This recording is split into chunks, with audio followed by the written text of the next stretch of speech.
Asibingelele ekhaya elama All Nation. Sibingelele nina enivuka njalo nje ekseni nilangazelela ukufunda. Namhlanje ngike ngacela ubaba la ubaba Ngwenya ngathi baba ngicela usondele sesike sithi uzoxoxa. Akukho kubi akonakalanga lutho. Ngibingelele baba Ngwenya. Siyabona. Niyaphila? Ayaphila. Siyaphila. No mkhulu ukucela kwami la ngicela nje ukuthi umkhulu azethule ukuba usukaphi njengoba la bese siyaqhubeka ngenkulumo. Mina ngisuka United Kingdom, based eLondon phakathi. Masithi United Kingdom sisho phesheya? Yeah, Britain, Great Britain. And then wangizwa ngobani? Ngakuzwa ku TikTok mkhulu. That was back in 2023. Yes, 2023. Ekuqaleni kwami ukubona there was something about you. Yathi no la kulosizo engizoluthola la. And from then on I followed you, and wenza kwakho was different from abanye abantu. And come 2024 sekube Miracle Juice ama products ngashaya isifuba ngithi mina ngokuqala uwathola ubona ayipesheya khona le United Kingdom, ngoba ngacela omunye ukuthi angiphathele. That was beginning of September. Ngawathola la products asuke South Africa ayapesheya. South Africa ayapesheya. Kwakuyi Miracle Juice. Kwakuyi Miracle Juice le Pish. No Pish. Yeah. Ngibonge baba. Akuzange ukuthuse yini ukuthi kuthiwa ngiqola abantu ayikho lento engiyenza? Ayishamsana ngithuse litho ngoba ngavele ngakholwa, ngiwazi ukuthi ngakholwa ngiqala kwami ngathi hayi usizo lami lula. Lokuqola ama important la ngiqolwe wetyabe uqole kanti awuthini, kodwa hayi ithemba lami lila ngoba sengihambe indawo eziningi wehlula. Kodwa nxa inhliziyo yami indonsela umkhulu ukuthi hayi kukhona lapho engizokuthola. Siye ekuhloleni kwethu ngizamkhumbuza umkhulu ukuthi sathola ubaba ukugama isicathulo sakho nesithunzi sakho. Wayithumela icathulo? Wayithumela icathulo kwakunemali eganyiwe which was 12,000. 12,000? Yeah. Lawo hayi ngahle ngayithumela. Asiyibambe mkhulu. Wawumbone ku-TikTok? Yeah. Ekuhloleni kwathiwa kunemali egangiwe yo-12,000? Kakhulu. Ungakazi wambona ngamehlo enyama? Wayifaka leyo mali? Wayifaka. Okay. Alright. And then yokusetshenzwa la ngathi kwakuyi 6,000 yokusetshenzwa. Wayifaka na? Wayifaka ngokuhlanganisa ngakho. Kwanakuthusa yini mkhulu ukuthi njengoba uphesheya abantu abaningi banengqondo ukuthi uma niphesheya nemali? Yeah, kakhulu. Ukuthi ubungachajwa u6,000 iqola belingafuna u6,000 engqondweni yethu la sazi ukuthi ngisemalini. Yeah, lokungaba njalo bangaqola umuntu njalo, kodwa mina njengoba ngisithi ukuthi inhliziyo yami ibivele isingitshelile ukuthi lapha engithola khona usizo. La ngabe kulokuqola okukhona, kodwa lapha usizo lami lukhona ukuthi ngifake inhliziyo yami khona lapho vele ngithembele khona lapho ithemba lami. Lo 6,000 umkhulu wayewufake nini? Ngafaka beginning of January kulonyaka. Kulonyaka. Ufaka uphesheya? Ngiphesheya. Njengoba uzongibona nje mina imali yakho ngiyihlile. Well, mina ngitshela khona ukuthi umkhulu lokathe funding wenze. Ngizokwenza. Sengizama ukudweba lesithombe la mkhulu sokuthi uqale wakhokhela insebenzo. Yeah. NgoJanuary, February, March, April, uMay March. And uzosetshenzwa nje imali kade wayifaka. Dala ngesikhathi. Kube khona yini ugijimisana ukuthi mhlambe nangu umkhulu uyabaleka nangu umkhulu uyangidoja? Hayi.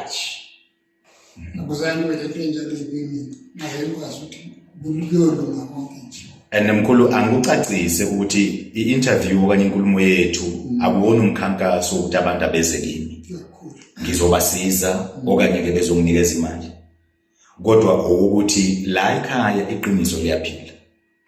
Mkhulu bekungamelanga ukuthi ngabe ngihleli nawe namhlanje ngenxa yokukhathala lezi phimbo lami ngihlumeze kakhulu enkonzweni. Kwasho kona ukuthi uma sengizwa ngosisanda ukuthi usendleleni athi hey ukhathala ngibeke eceleni, lona umuntu okokuqala usuke e-UK uze kimi akezama kumuntu uselithengile ithikithi asimpresse size simthole.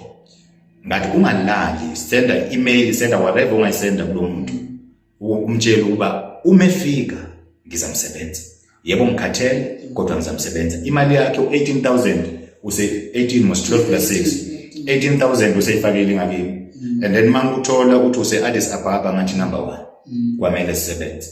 So ngisho ukuthi ngizikhandlile khehla ukuthi ukungethemba kwakho kungalethi ukudumana kodwa kulethe lezo zithelo lezo. Bengingeke ngikufune u20,000 u30,000 u40,000 ngenxa yokuthi usuka phesheya lutho, kodwa ukuzikhandla kwami ngisikhandlela ukuthi angikusize njengoba kade usho izolo ukuthi sizakalani, uyafisa ukusizakala ukubona umehluko khona uzokwazi ukulekelela kuphi enkonzweni lasiwakha khona. Angiboni mali nje umbuzela, ngibona umuntu oxakekile, ngibona umuntu omele ngimsize, futhi ngibona umuntu ozosizakala ngoba ukusizakala kuqala kuzokuba uyamethemba yini lo muntu. So ke kuyintokozo enkulu ma All Nation kimi ukubona umuntu osuka phesheya athi ngiyasuka e-United Kingdom ngiyobona lo muntu. Asikhulumi ngomuntu osuka eLimpopo okanye usuka eKZN, kodwa sikhuluma ngomuntu othe ngiyangena kuleli bhanoyi ngiye kulowo muntu loyo, and ngiyobe ngimbona okokuqala ngamehlo wenyama negazi, kodwa imali engango 18,000 isingakuyena. Angimcelanga ubaba uba ezela kule ndawo ukuba ngizokhankasa ukuthi hayi lethani imali yenu. Akusiwonke umuntu baba umuntu engingamsiza. Angeza umuntu ngihlale naye kanje nje basilele, but uma ngabe engaqondi uba sisempini njengoba usukumile kanje izitha ziyabheka ukuthi useyisusile le yanto. Akeke manje simhlasele ngezinto ezokwenza uba angabazi, uzungangabazi, uzungahlehli. Ukholo lwakho olukususe phesheya lwakuletha kule ndawo ungalivumeli luphunyuke. Inkulumo zisazozwakala, ngisazokhulunywa kabi. Ama bracelet lawo ngithe makulanda eBNB ngabona ibracelet, khumbula bekungakwazi ngathi nami ibracelet yasuka eSouth Africa lena ethukwayo namhlanje yaya kuphi, yaya phesheya. Uthi ungumuntu wokuqala amongst the first people owathola iMiracle Juice, yasuka yaya kuphi, yaya eUK. So ngiyagcizelela kuleli elokuthi angikho emkhankasweni ngithi ngibheke ngakuwe. Akuyena wonke umuntu engingamsiza, bakhona abazofinyelela kimi kodwa ngokungaqondi basisempini bangasizakala. Kodwa ngifuna abantu abazoba njengawe, abazothi la sesifike ebus stop kuse park station lento ngizoyilwa, and njengoba ngiyilwa kanje nami ngisazohlasela, kodwa ke ngizimisele ukulwa. Abanye abantu mkhulu ngabe babalekile bavala amafoni, kodwa mina ngaphuma kulesibhedlela kade ngikuso, angisho like isibhedlela like kulokugula kule leaf kade ngisinikeze yona, ngathi akukhonakala ukuba angasuka phesheya ezojika la adumale abuyele emuva. Mina engufisela kona ufisela inhlanhla, ufisela ibusiso, kodwa nje ungilekelele ngento eyodwa, noma ivunguvungu zingeza yazi ukuba ngikhona soze ngaflathela. And angiboni ma-pound kuwe, angiboni madola kuwe, ngibona umuntu onani onenkinga. Kunenkinga okanye inempi esihamba sihlangabezane nayo abantu mkhuluma bezwe ukuthi ama-price awafani. Ama-price awafani ngenxa yokuthi umsebenzi kawafani. Bengithi kuwe uma ngabe uzongithola ngise Newcastle, uzawuze eNewcastle ngizogeza eNewcastle. Uphinde futhi usuke eNewcastle ubuye eGoli. Umfana akuattende. Ngeke ngithi umfana makakugeze, uthi umgezwa yini. Ngoba ekugezeni kwakho ngipinde kuhlolele. Khumbula sikhulume ngempahla, sakhuluma ngesithunzi, sakhuluma ngemali. Kodwa egezeni sabona umuntu wesilisa owadlula emhlabeni kunengxabano.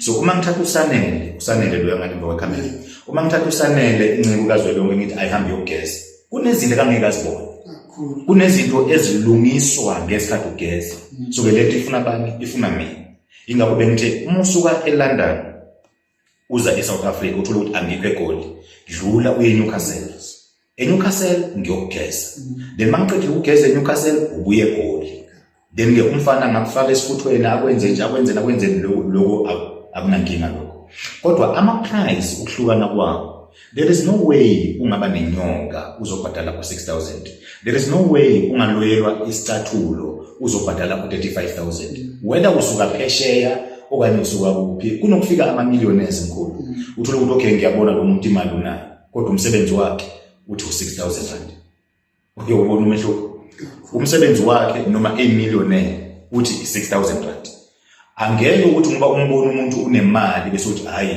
ngizothi 50000 akekho umuntu ongasuka phesheya ngizomelapha ngo6000 akukho lokho inkinga yakho mayilingene leyo mali leyo ngiyagcizelela ma-all nations amahle nina esihamba nani nina eniqondayo bekezelelani ukuthukwa kwethu bekezelelani ukubizwa kwethu ngamagama bekezelelani ukuhlanjalazwa komsebenzi esiwenzayo sisempini sizolwa nabo abantu ngithe izolo ngathi ngi-international akuphinde mkhulu ukuthi usukaphi United Kingdom uze ngani la ngetekisi lebhanoyi yayibona into ayifuna izwakala United Kingdom so ke uma ngithi ngi-international so mkhulu ngiyazwisisa uma ngabe umanikiniki bengihlasela and futhi angisebenzi ngendlela ejwayelekile ngeke ngifake isikhumba mkhulu isikhumba kungesona isixazululo ngeke ngifake i-bracelet kungesona isixazululo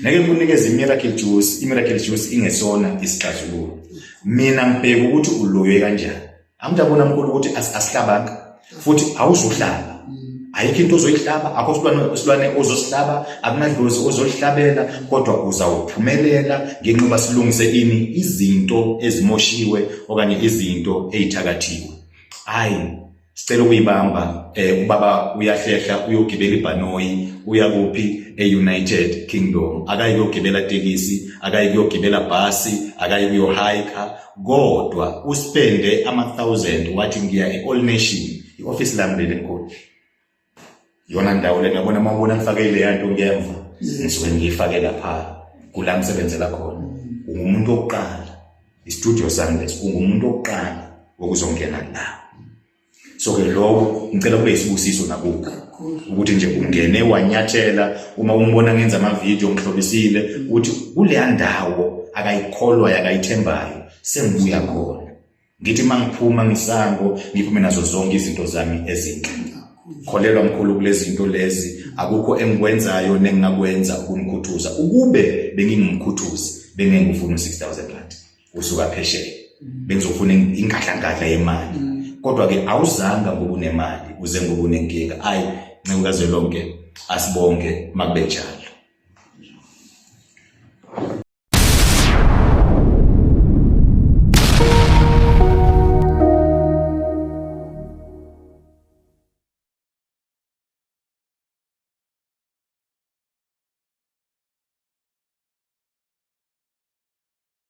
ukuthi hayi ukuthi ngizoza umkhulu ngibuye ngelinye ilanga ngizombona nxa engasaqalekanga lokaqaleke ngapha so ngithe ngifike e-Addis sengibona ama-messages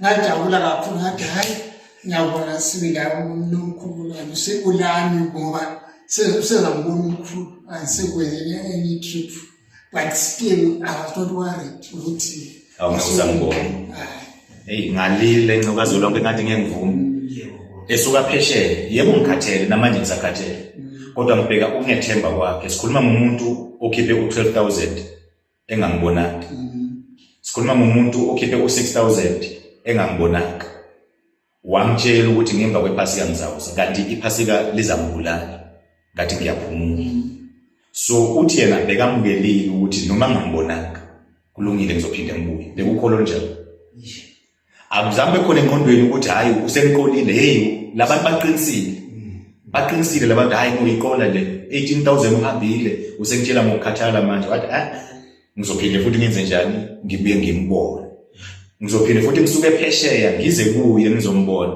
So la sifuna abantu wena Ncikazi lonke abazoba nokholo nje, abazoba nokholo lo muntu ngiyamethemba bangamane bakhulume anginalo uvalo omkhulu ukuthi abantu abanjengawe bazosuswa kimi. Mhlawumbe sengiyatatazela bakhuluma kabi ngami, bakhuluma kabi ngama-president wami, abantu anginalo lolu valo kancane. Umuntu othunyelwe idlozi lakhe kimi uzawuhlala kimi futhi uzawusizakala. Ukwabona ukholo nje abantu abakhalela i-bracelet bathi i-bracelet njani sikhuluma ngomuntu ospende ungabalo 18,000 kuphela malini usuka phesheya uze athi umuntu akunandaba ngiyazwelana naye ukuba ukhathele ngizawufika eSouth Africa ngibhuke kufika isikhathi sokureturna ngibuyele emuva ngiphinde ngibuye futhi ngizombona ngala sinemhlangano ebanjwayo kuma TikTok wherever bebamba khona kubulawa lento omkhulu bami ngakholelwa kuyo bancane kakhulu abelaphi la eSouth Africa abangakubiza u6,000 usuka phesheya bancane mawukuthi bakhona bancane for ukuthi nje uphesheya 100,000 usunemali. So kimi mkhulu lento ngifuna nibe ukuthi kuya ngenkinga yakho. Uma ngabe unenkinga edinga u50,000 noma ngabe ula eSouth Africa uzokhipha lo 50,000. Uma ngabe unenkinga edinga 100,000 noma ula uzokhipha lo 100,000. Unenkinga ukuthi ingalunga ngo6,000 noma uphesheya uzokhipha ini lo 6,000. Hayi mabenja